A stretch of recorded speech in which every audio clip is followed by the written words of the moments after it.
ఏం కావాలండి? Carrot KG ఎంత అండి? కేజీ 40 రూపాయలండి. కేజీ 10 రూపాయలకు రావా? ఏంటి కేజీ 10 రూపాయలా? ఎప్పుడైనా కూరగాయలు కొన్న మొహమేనా నీది? నిన్ను చూస్తే నాకు ఒకటే అనిపిస్తుంది, రోజుకు 3 సార్లు మీ ఆవిడతో తన్నులు తింటావనుకుంటా. అన్నా వద్దులే పదన్నా. ముష్టి కూరగాయలకి ఈడిలా బేరమాడుతున్నాడు. రేపు ఆ ఆవిడేదైనా కొనిపెట్టమని అడిగితే ఏం కొనిపెడతాడో. ఏంటన్నా నీకు అసలు బాధ లేదా ఏంటి? బాధ ఎందుకు? అసలు నీ రేంజ్ ఏంటన్నా? అది అన్నేసి మాట్లాడంటే నువ్వేం మాట్లాడకుండా ఉన్నావేంటి? సర్లే పానీలేరా. ఏంటి పానిచ్చేది? వీడియో తీసి ఇన్స్టాగ్రామ్ లో పెట్టు, దాన్ని అంత చూద్దాం. ఇన్స్టాగ్రామ్ లో పెట్టాలా? పెడితే ఏమైద్ది? రోజుకో 100 మంది ట్రోల్ చేసి దాన్ని గొప్పదాన్ని చేసేస్తారు.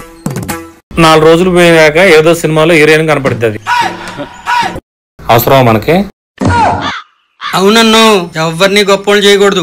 దాన్ని హీరోయిన్ గా చూసే కన్నా దాంతో బండ బూతులు తిట్టించుకోవడం బెటర్.